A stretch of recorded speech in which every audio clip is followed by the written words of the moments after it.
area regional headquarters, where Eric was detained.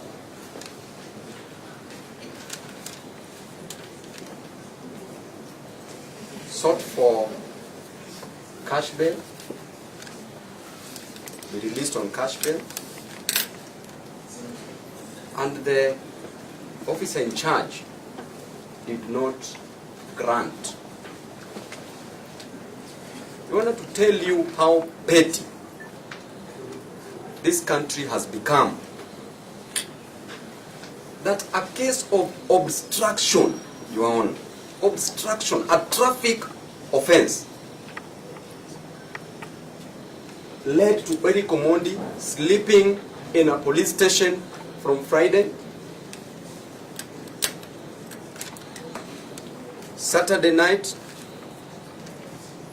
Sunday night.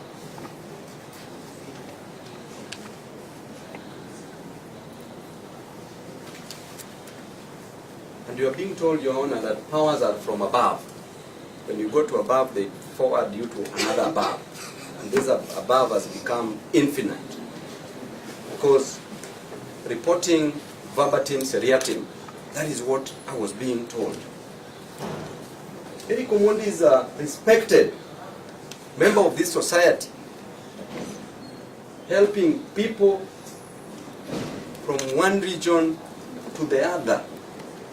He's a humanitarian, Your Honor.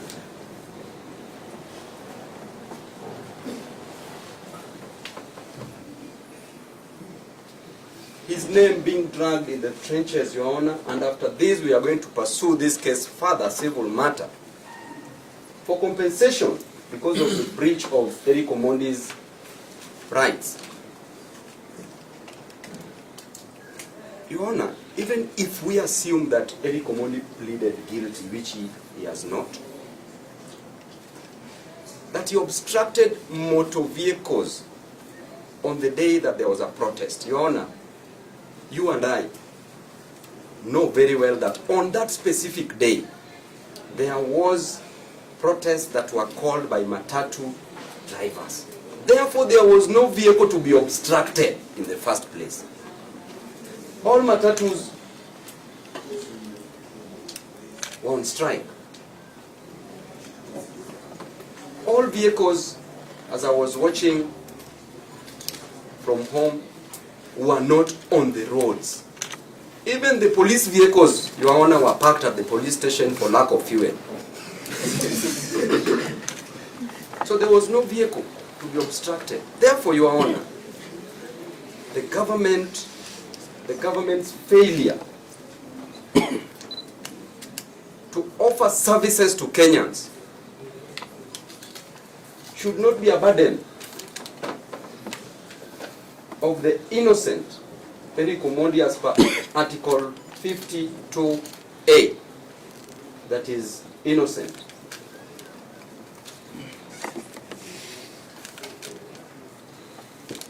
And therefore, Your Honor, the crincum crancum nature that the government is trying to portray Eric Omondi in bad light because of its failure can be best described as a political higi-haga.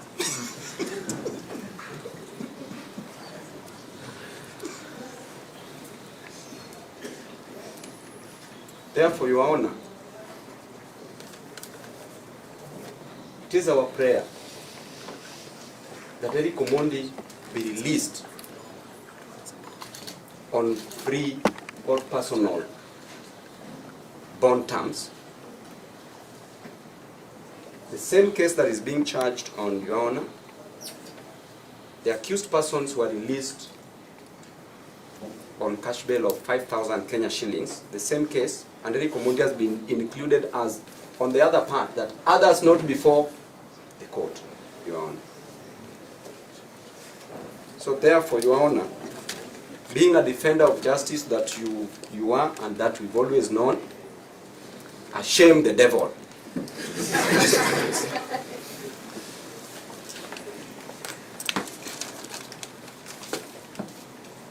Your Honor, Mr. Mango, I will quickly follow up on legal foundations of Counsel Owino's submissions before you. And what is clearly before you can best be described as an odoriferous saga. Basically, an afterthought and a clear demonstration of indolence of untold proportions and of the highest degree, illustrated by the state, and can only be attested to pure malice and persecution of the accused person before you. Why do I say this? The said demonstrations were held on the 18th of May, 2026. For the state to come in a lackluster 3 weeks after, on 5th of June, to drag our client out of an aeroplane, to have him face these charges, will clearly demonstrate that this is not in accordance to any law and not in pursuit of any justice. Your Honor, I'd quickly make reference to now the famous Miguna case for the state of the Minister of Interior, as it were then. This was a case that was keenly followed by the public, and the circumstances of the arrest applies almost mutatis mutandis with the circumstances under the arrest of our client, where they were both dragged out of an aeroplane. Your Honor, Mr. Owino has stated the statutes which he relies on, and I wish to refer to the judgment by the court in that case. Your Honor, the court was very clear. Just answer. Yes. Full citation. Your Honor, this is Constitutional Petition number 51 of 2018. That is Miguna versus... It's okay. Yeah. Yes. So, Your Honor, if you have a look at that case, Your Honor, the judge then, now elevated to the Court of Appeal, Justice Udunga, recognized the dictates of the preamble, where it states that it recognizes the aspirations of Kenyans for a government based on the essential values of human rights, equality, freedom, democracy, social justice, and more importantly, the rule of law. Justice Odunga says, in other words, the people are clear in promulgating this constitution that the constitution is the supreme law of the republic and binds all person and state organs at both levels of government. At Article 2.1, the people meant that no person may claim or exercise state authority except as authorized under the Constitution. Counsel Owino has made reference to Article 28 on human dignity. I'd go again and also look at the rights of an accused person under Article 49 of the Constitution. And I will belabor the point that from a cursory look of the charge, it is clear that whoever instructed the arrest was insistent on what is now infamously called the Kamata Friday modus operandi, where the arrest is meant to detain the accused person past the 24-hour rule. Your Honor, despite pleading by counsel for the accused, for the police to issue a police bond or police cash bail to the arrest person, they declined that invitation, prompting the accused person to spend close to now 72 hours behind police custody. And that is why we are before you today, pleading to this court to release the accused person on a bail of personal cognizance. And why are we saying personal cognizance, Your Honor? Not long ago, as I sit, because I don't want to take much of the time, we initially appeared before your sister, Honorable Dolphina Alego, and this was the maiden appearance of Honorable Owino when he was admitted to the bar, where in criminal miscellaneous application E2362 of 2025, the DCI application to withhold one Suleiman Wanjau Bilali and Robert Otiti Elwak for 30 days pending further investigations. Your Honor, why I'm making reference to this particular case is that what is unique to this case, and I can apply to this case, is that the two respondents, as they were then, were citizens of great holding in this public. Suleiman Wanjau Bilali then was an Olympic gold medalist in the 2000 Sydney Olympics. Robert Otiti Elwak is former Harambee Stars captain who scored 9 goals when Kenya beat Somali 12-0. So there is a way and manner in which the criminal justice system has been crafted to now taint this image of Kenyans who have done extraordinary things for this public and things of public interest to help the public good and taint their image and their good work. Mr. Omodi has made us laugh, has made the nation laugh. So, Your Honor, we will be asking this honorable court to consider our application for bail, and for that only reason, release him on bail of personal cognizance. Your Honor, I rest my case. Your Honor, just add one thing in a minute. My name is Nahorenya. Nahorenya. Your Honor, we want to urge this honorable court to resist the temptation of escorting the prosecution to realize ulterior motive. The sole purpose why Eric Omondi is before this honorable court is clearly for him to be punished. Your Honor, I want to urge this court to take notice of the state of affairs in this country. It is very clear that the prosecution has engaged in a fishing spree. Your Honor, given that the right of innocence is guaranteed to the accused person, that right escorts the accused person from now to the very end of determination. Finally, Your Honor, the fact that we made effort for him to be admitted to bond, police bond, and that was denied, Your Honor, we submit that the rights of the accused person now were being subverted.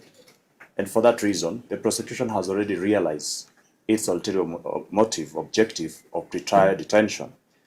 We submit, Your Honor, that for that reason, the accused person has already suffered. His rights have already been subverted. We plead with this honorable court that you admit him to a free bond.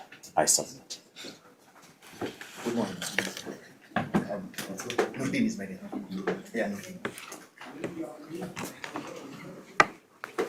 When I'm seeking the release of person's cognizance, we would like to take court attention to one matter. He was meant to attend a function where he was meant to be paid. Now that particular function is not going to be paid, he had contractual obligations. He was attending a function, an event, as an entertainer that he is, where he was meant to be paid. Now that particular payment will not be done. He has lost income. That particular ticket that he had paid to go, because he was in a plane where he was landed out of the plane, is not very fast. So, the fortunate thing is that he could have been summoned instead of how they went for a Rambo movie to get him from the plane. Mark you, all those individuals in the plane are potential clients to him as entertainment. So who is meant to contract him again if they see him as a criminal? Yeah. So we humbly pray that he be released so that he can actually go ahead and schedule his contract obligations with a particular client, and we pray for him to be released for public. Knowing that he cannot pray, he's well known. Look at the courtroom behind you. And all of them are waiting for him outside at the end of the day. Because as Councillor Mango says, he runs something called CCBCC. where he assists Kenyans. Where he assists Kenyans. Those who are unable to pay school fees, those who are unable to even to attend court matters and pay bail. He comes here to assist Kenyans. So I believe he's a good citizen. And let us not allow the prosecution, seeing that the mood of the prosecutor, I don't think they were opposed to pay. So I think we can move to the issue where you can order an extempore bail and he can go home with us. Yona, I'll be brief. Miss Martina. Yes, Yona, we are firm believers that the judiciary is independent. That is what the law provides, and that should be,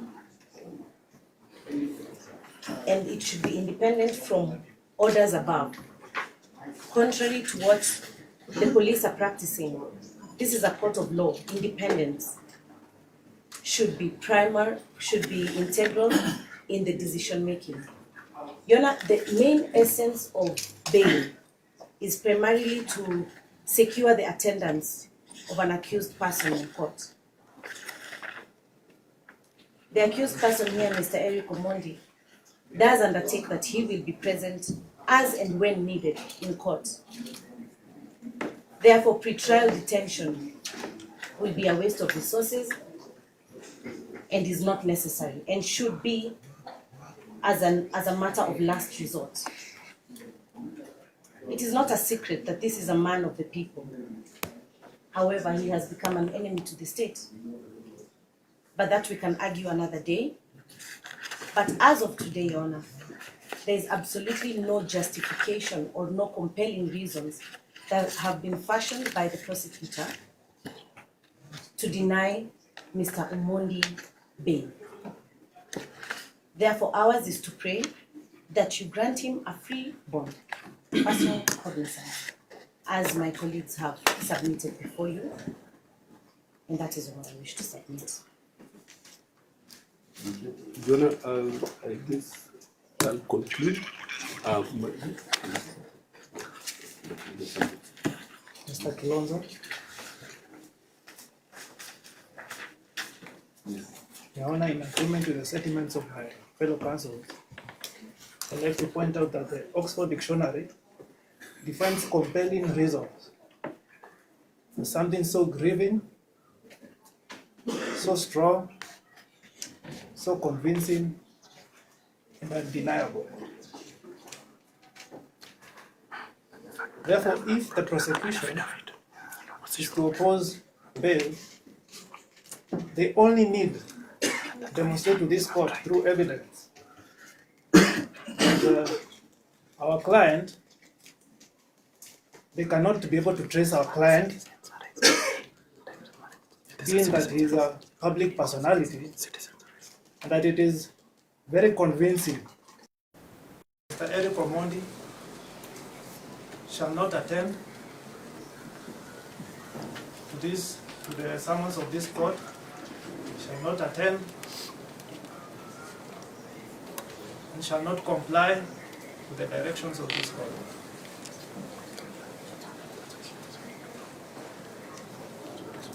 And the general principles that govern the right of bail and bond, one of them being that the balance of the rights of the accused person and the interest of justice and consideration of the rights of the victim. The prosecution is therefore mandated to demonstrate to this court that justice shall be hindered if our client is not released on bail. That is all. Your Honor, I'll conclude. Remind me again. My name is Owino. I appear today by. I think Mr. Babu had something else to say, to add. 1 minute. Yeah, just 1 minute, Your Honor. Something has just crossed my mind, that the charge is obstruction of motor vehicles in town. Your Honor, if you are generous enough, if you can give us warrant of arrest to arrest the said DCI officers who went to JKIA to obstruct a plane while it was almost taking off, Your Honor. We will not need the DCI to make the arrest. We have enough citizens here. We can go and make citizens arrest. Thank you.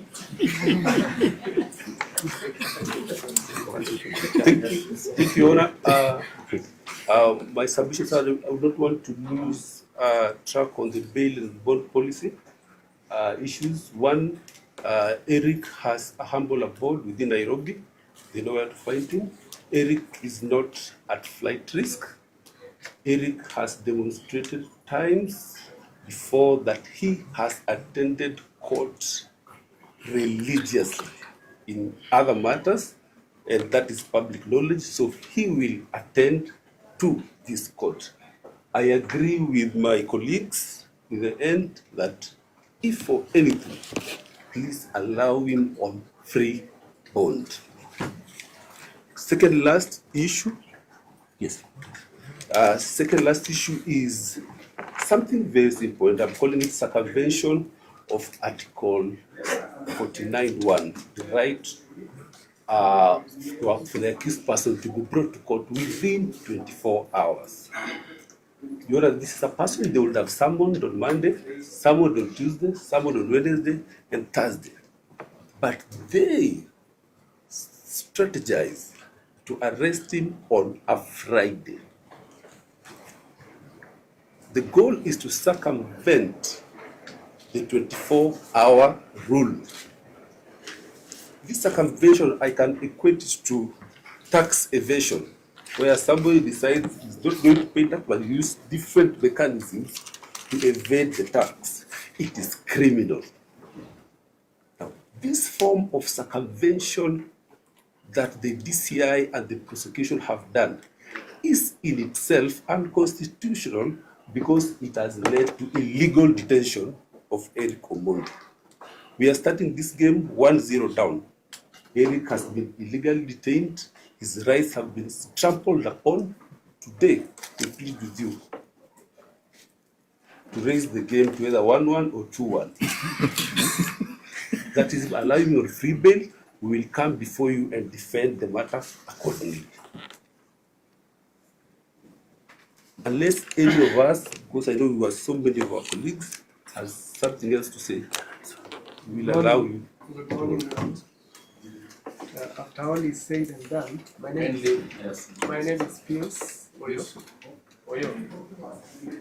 Yeah, we pray that you deliver the ruling extempore so that our client can go and meet his contractual obligations.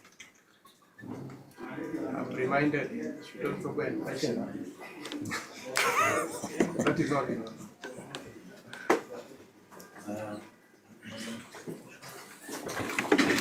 Your Honor, the prosecution is not opposed to the accused person being granted cash bail or bond. I pray that this court will be guided by the bail and bond policy. On the issue of infringement of the accused rights, I'm informed that he had previously been summoned by a phone call by the investigation officer and he paid to appear severally. Efforts to trace him were futile, leading to his travel documents being flagged, which led to his subsequent arrest at the airport. I'm informed that his boarding time was 12:20 and he had not yet boarded the plane. He was arrested at the ground, so he had not yet boarded the plane. Your Honor, issues of constitutional infringement of accused constitutional rights and rights are issues that can be handled before the High Court, Your Honor. I repeat that we are not opposed to the granting of cash bail or bond, but not personal bond.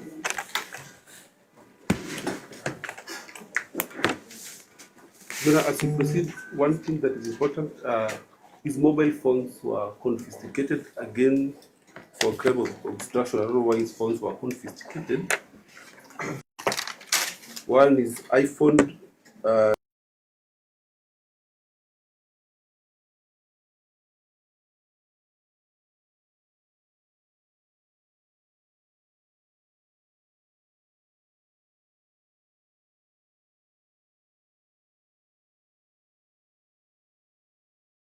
The forensic lab.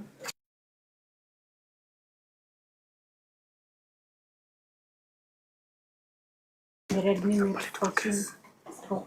his arrest. And now that there is no affidavit on record by the said investigating officer surrounding the circumstances, because we hold a totally different position. Your Honor, it is clear, first of all, he was not flying outside the country. He was flying to Kisumu. So there was absolutely no need even to confiscate his travel documents. In fact, it is a verdict and plea before this court that he lost his economic income because he was to perform in a show which he now did not attend due to the arrest. So that is not factual. Just a clarification on that. And Your Honor, just to say the least, these items and the offense, there is absolutely no correlation. There is absolutely no correlation with a traffic offense. I don't know what it has to do with forensics with a phone. It is just another way to circumvent and deny him his personal property. I mean, iPhone, is it a 14? 14. That is high-end kind of machine that is used to procure proper services to the client. So he's being denied his right to income without Tools having of the trade. That's his tool of trade, yeah? Yes. His tool of trade.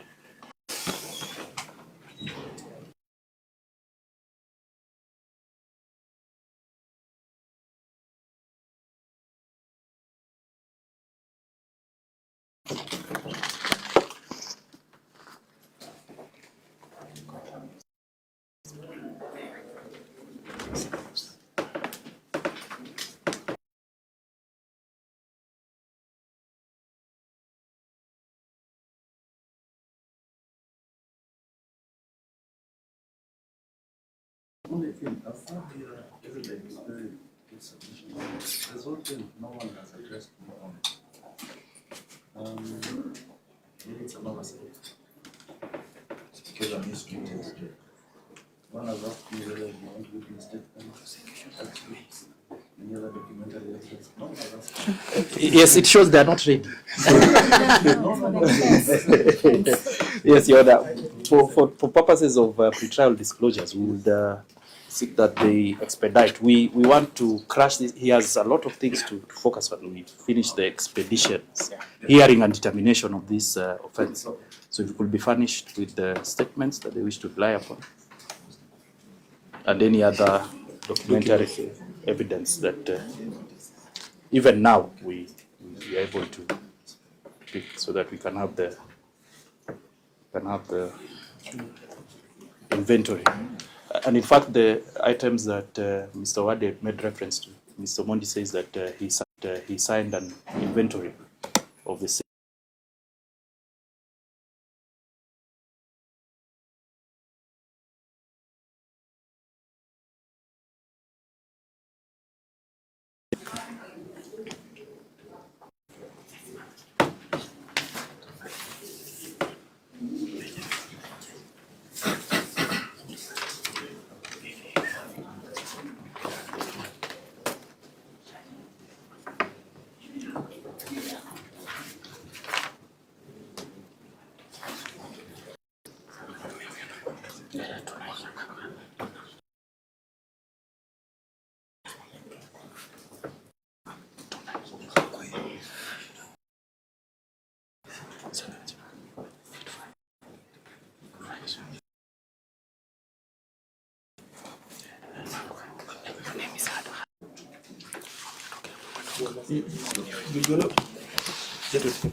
Bond of how much?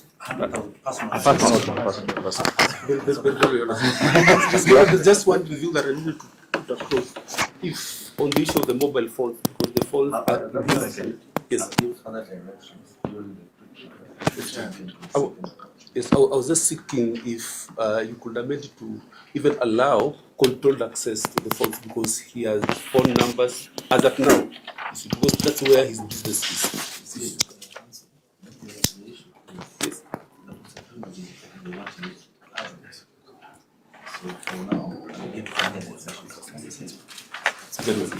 Your Honor, most obliged, and we are praying that because we already have the DCI officers around the courtroom, we are being well informed that they could be making a rearrest. If you allow us, we work with Eric Omondi just right now, Your Honor. No. What we can only process in Yes. Okay. Otherwise, thank you, Your Honor, for your wisdom.